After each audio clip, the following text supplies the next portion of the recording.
बच्चों कल हमने किया था टाइप्स ऑफ इन्वेस्टमेंट, जिसमें हमने कल वाली वीडियो में फिक्स इन्वेस्टमेंट और उसकी सिग्निफिकेंस कंप्लीट कर ली।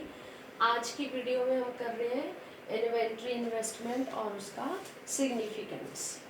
हाँ जी, इन्वेंट्री इन्वेस्टमेंट का मतलब होता है बच्चों change in stock. Change in stock,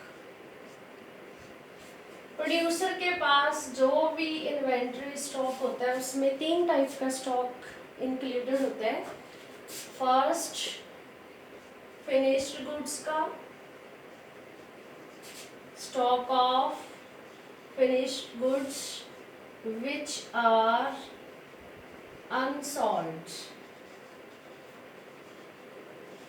जो प्रोड्यूसर ने प्रोड्यूस की है उसमें से कुछ गुड्स तो सेल होगी बच्चों, सोल्ड होगी, और कुछ क्या रहेगी, अनसोल्ड गुड्स रहेगी। तो वो स्टॉक क्या, हम उसको बोलेंगे फिनिश्ड गुड्स। हाँ जी, सेकेंड है बच्चों सेमी फिनिश्ड।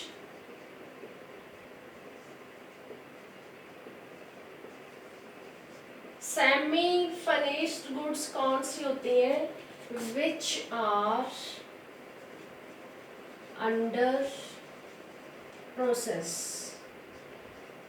मीन्स अभी वो आधी अधूरी है, उनकी कोई ना कोई प्रोसेस लेफ्ट है, वो बिल्कुल रेडी नहीं है सेल करने के लिए, उसको बोलेंगे सेमी फिनिश्ड गुड्स। और तीसरे टाइप का जो स्टॉक होता है बच्चों वो होता है raw material. Raw material for example shirts बनाने की एक फैक्ट्री है, कुछ शर्ट्स उसकी सेल होगी, कुछ अनसोल्ड रहेगी, कुछ आधी अधूरी पड़ी हैं जिनकी कोई ना कोई प्रोसेसिंग बाकी है, कोई पैकिंग नहीं हुई, रेट नहीं लगा, और कुछ जो है शर्ट्स के लिए जैसे कॉटन, थ्रेड, कलर, जो भी रॉ मटेरियल होता है वो पड़ा है स्टॉक में। तो जो इन्वेंट्री इन्वेस्टमेंट होता है बच्चों उसमें 3 टाइप का स्टॉक होता है प्रोड्यूसर्स के पास। अब इन्वेंट्री स्टॉक में 3 टाइप का जो स्टॉक पड़ा है इसका सिग्निफिकेंस बताना है बच्चों हमने। तो इसका प्रोड्यूसर के लिए क्या सिग्निफिकेंस बनेगा।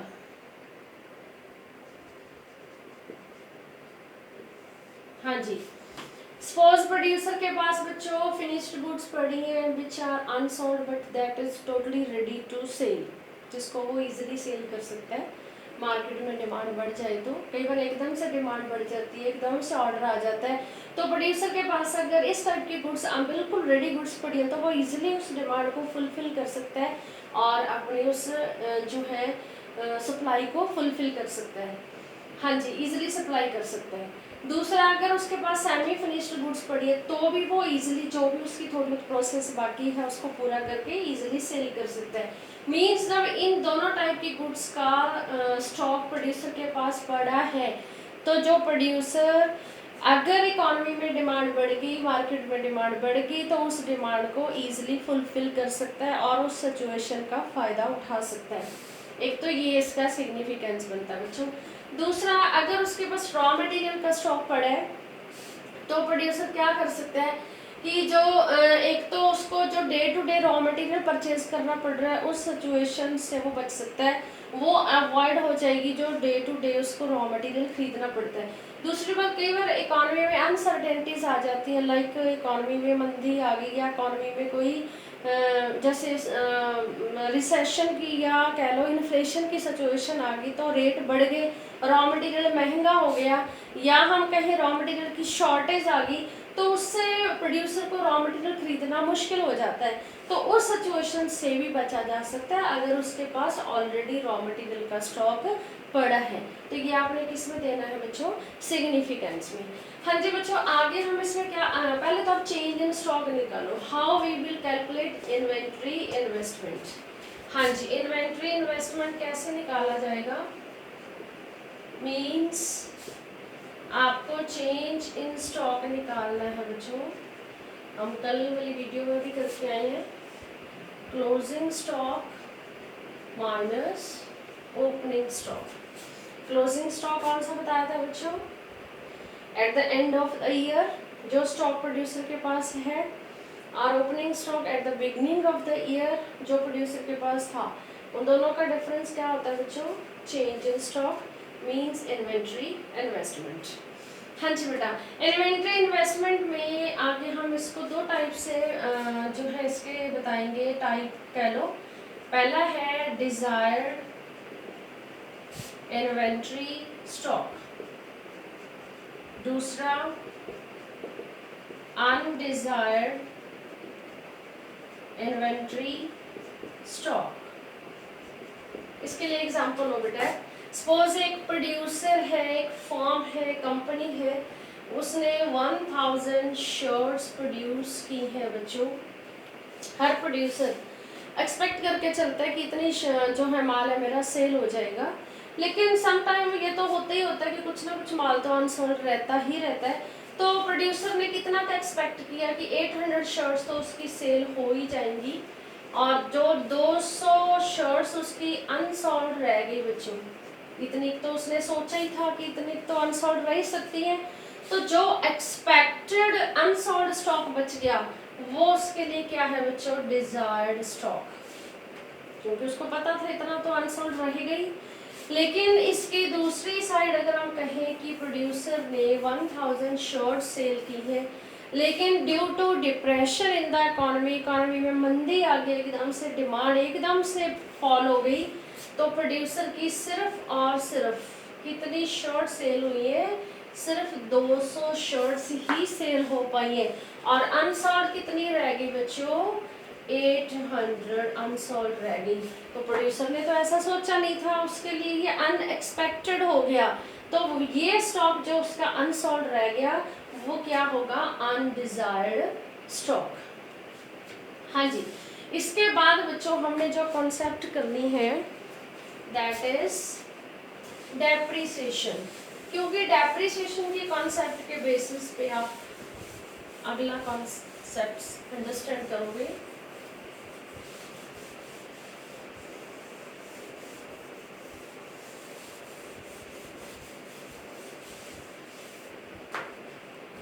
हाँ जी बेटा, नेक्स्ट है बच्चों कॉन्सेप्ट ऑफ डेप्रिसिएशन।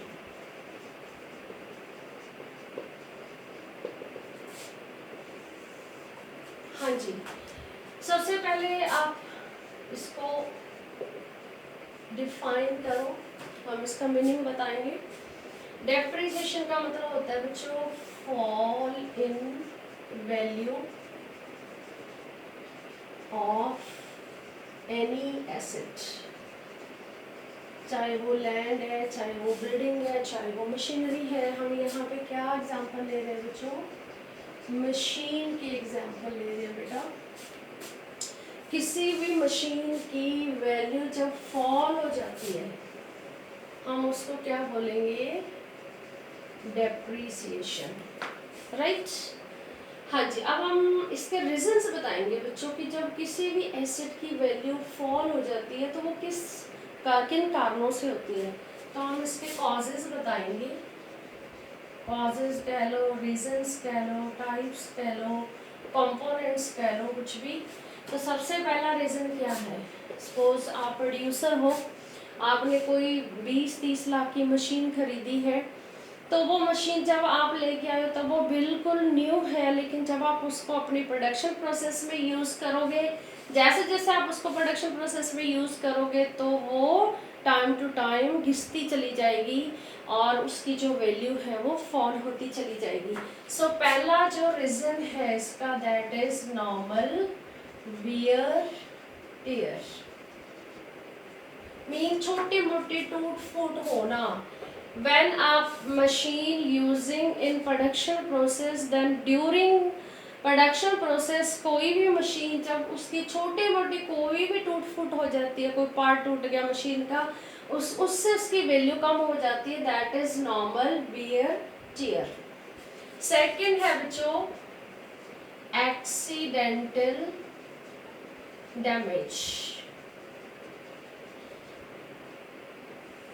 मशीन का कोई एक्सीडेंट हो गया, एक्सीडेंट की वजह से मशीन की वैल्यू कम हो जाती है, तो इससे भी क्या होएगा बच्चों, डेप्रिसिएशन। तीसरा रीजन है बच्चों एक्सपेक्टेड ऑब्सोलेंस,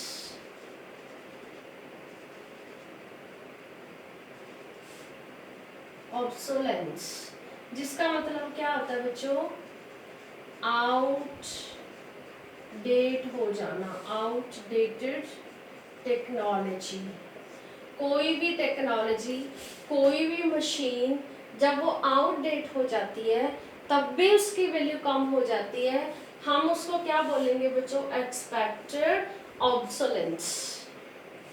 हाँ जी, तो ये 3 रीजन है बच्चों जिस वजह से किसी भी एसेट की वैल्यू क्या हो जाती है, कम हो जाती है, डेप्रिशिएट हो जाती है वो एसेट, जिससे उसकी वैल्यू बिल्कुल कम हो जाती है। तो ये कॉन्सेप्ट क्या थी बच्चों, डेप्रिसिएशन। और छोटा सा क्वेश्चन इसके ऊपर बनता है, इसके रीजंस, इसके टाइप्स, इसके कंपोनेंट्स। अब इसी डेप्रिसिएशन के बेसिस पे बच्चों नेक्स्ट जो टॉपिक हम कर रहे हैं that is gross investment and second है net investment. Gross investment, net investment. आप पिछली वीडियो में इन्वेस्टमेंट के 2 टाइप पढ़ के आए हो, एक फिक्स्ड इन्वेस्टमेंट जो वो प्रोड्यूसर फिक्स एसेट्स पे इन्वेस्ट करता है, दूसरा इन्वेंट्री इन्वेस्टमेंट जो आज ही पढ़ा आपने। लेकिन वो इन्वेस्टमेंट चाहे वो फिक्स्ड इन्वेस्टमेंट है चाहे वो इन्वेंट्री है, when it will be gross and when it will be net, ये आज हमने इसको डिफरेंशिएट करना है बच्चों। हाँ जी, ग्रॉस इन्वेस्टमेंट कौन सी इन्वेस्टमेंट होती है, विच इंक्लूड्स डेप्रीसिएशन। अब डेप्रीसिएशन की कॉन्सेप्ट आपको बता दी मैंने, which includes depreciation that is gross investment. और नेट इन्वेस्टमेंट पे चलो, which does not includes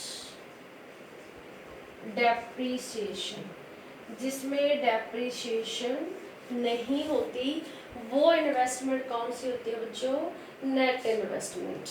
for example, एक फॉर्म है ए और ये इधर फॉर्म हमने ले ली बी, 2 फॉर्म की एग्जाम्पल ले रहे हैं बच्चों। फॉर्म ए ने 10 करोड़ इन्वेस्ट कर दिया अपने बिजनेस में, मीन्स मशीनरी में, ठीक है।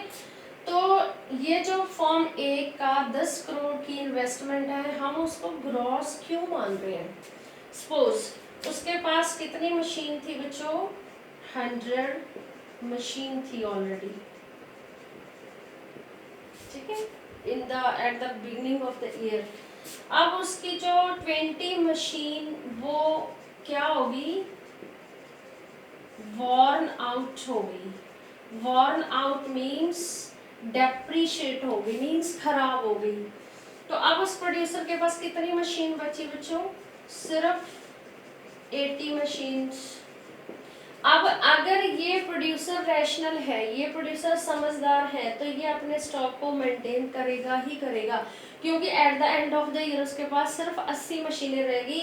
और जो है उसका स्टॉक है, पहले से देखो, पहले 100 मशीनें थी स्टॉक में, अब 80 रहेगी, तो उसका जो स्टॉक है, कैपिटल स्टॉक, वो रिड्यूस हो गया। उससे उसकी प्रोडक्शन कैपेसिटी पे असर पड़ेगा, उसके प्रोडक्शन के लेवल पे असर पड़ेगा, उसके प्रॉफिट कम हो जाएंगे। सो वो अपने स्टॉक को मेंटेन करने के लिए क्या कर रहा है, 20 न्यू मशीन परचेज करेगा, और तब उसका जो स्टॉक है वो सेम होएगा जितना at the beginning of the year था। अब at the ending of the year भी उसका स्टॉक उतना ही रहा।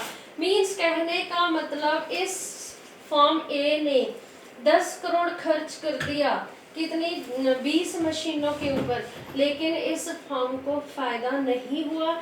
मीन्स इसने 10 करोड़ इन्वेस्ट करने के बावजूद भी जो इसका स्टॉक है मशीनरी का वो इंक्रीज नहीं हुआ। तो क्यों नहीं हुआ बच्चों, बिकॉज उसकी जो मशीनरी थी वो खराब हो गई। इट मीन्स जो 10 करोड़ उसने इन्वेस्ट किया वो कौन सी इन्वेस्टमेंट है, gross investment, which includes depreciation. शायद अब आपको समझ आ गया होगा बच्चों एग्जाम्पल से। अब आ जाओ नेट इन्वेस्टमेंट पे, क्या मीनिंग बताया है, which does not includes depreciation. ये वाली जो इन्वेस्टमेंट होएगी इसमें डेप्रिसिएशन नहीं होगी। फॉर एग्जाम्पल फॉर्म बी, जिसके पास बी कितनी मशीन्स हैं, 100 मशीन्स, इसकी कोई भी मशीन खराब नहीं हुई बच्चों, कोई भी मशीन वॉर्न आउट नहीं हुई। अब इसने in between of the year क्या कर लिया, during the year 20 machine new खरीद ली, 20 न्यू मशीन परचेज कर ली बच्चों इसने। अब इसका जो स्टॉक है देखो बढ़ गया। At the beginning of the year इसके पास 100 ही मशीनें थी और at the end of the year इसके पास कितनी मशीनें होगी, 120। क्यों? क्योंकि इसकी कोई भी मशीन खराब नहीं हुई, इसको किसी भी मशीन को रिप्लेस नहीं करना पड़ा, इसलिए रिप्लेसमेंट पे इसने कोई खर्च नहीं किया। हालांकि इसने 20 मशीन के ऊपर इसने भी कितना पैसा खर्च किया बच्चों, 10 करोड़। अब दोनों प्रोड्यूसर ने सेम इन्वेस्ट किया, इसने भी 10 करोड़, इसने भी 10 करोड़। तो इसके खर्च करने से इसको फायदा हुआ, क्योंकि इसका जो स्टॉक है वो क्या हो गया, पहले से बढ़ गया। तो अब आपको डिफरेंस में क्या पता चला बच्चों, मेनली जो बी फॉर्म ने इन्वेस्ट किया 10 करोड़ वो नेट इन्वेस्टमेंट है। क्यों है? बिकॉज उसकी इन्वेस्टमेंट में डेप्रिसिएशन इंक्लूडेड नहीं है, क्योंकि उसकी कोई भी मशीन खराब नहीं हुई, उसको कोई रिप्लेसमेंट पे खर्च नहीं करना पड़ा। तो इसकी जो है मशीनरी खरीदने से इसकी वैल्यू एडिशन हुई है, इसका स्टॉक बढ़ा है।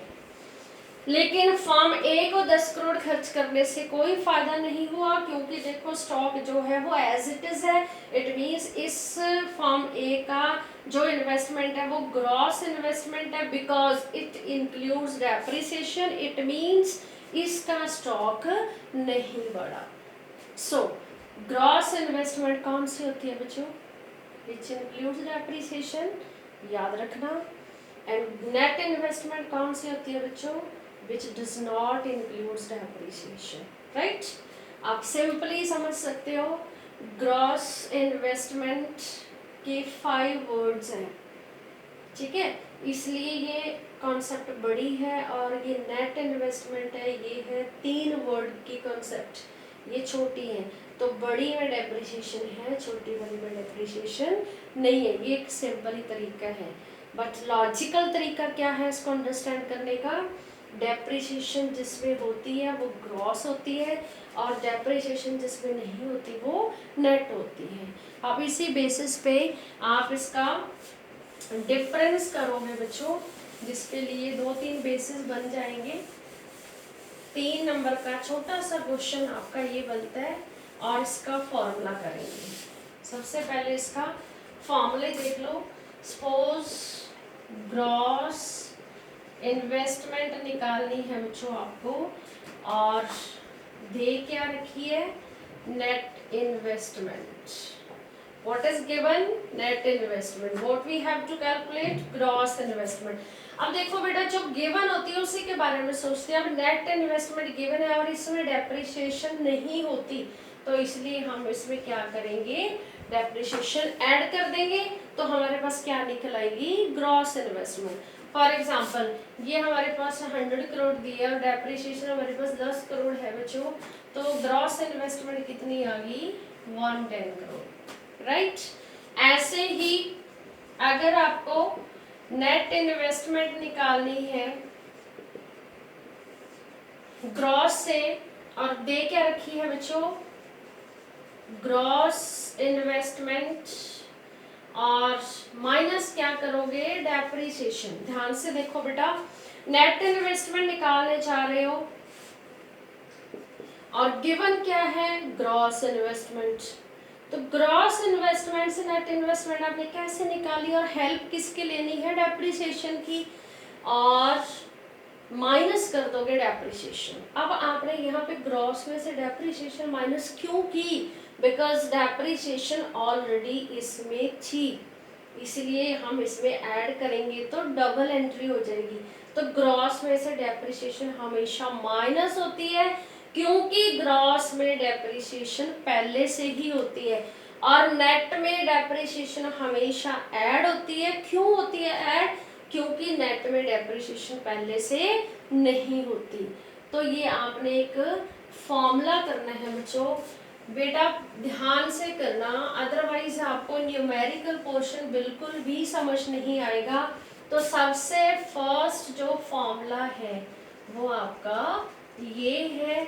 आप अपना कॉपी में side by side in formulas को, जो भी मैं आपको इम्पोर्टेंट टर्म्स बता रही हूँ उसको नोट करते जाना। हाँ जी, अब इसी बेसिस पे आप क्या करोगे बच्चों, उसका डिफरेंस करोगे। Gross investment, net investment, meaning आपको क्लियर कर दिया। डेप्रिसिएशन का पॉइंट बन जाएगा, बेसिस बनाओगे जब, पहले मीनिंग, फिर डेप्रिसिएशन का बेस बना लोगे, इसमें इंक्लूडेड है इसमें नहीं है। कैपिटल स्टॉक का बना लोगे, addition in capital stock, addition in capital stock, इसमें एडिशन नहीं हो रही, इसमें हो रही है, ठीक है। और अगला जो बनेगा दैट इज फॉर्मूला, फॉर्मूला का बना लोगे, फॉर्मूला आपके सामने है। एक तो जो कॉन्सेप्ट अभी हमने ग्रॉस और नेट की किया है, तो उसमें फॉर्मूला बन गया which is basic for your numericals. Numericals आपको तभी समझ आएगा जब हम बेसिक्स को अंडरस्टैंड करोगे, राइट। दूसरा इस पे थ्योरी का क्वेश्चन बन गया जिसमें आपने डिफरेंस करना है बच्चों।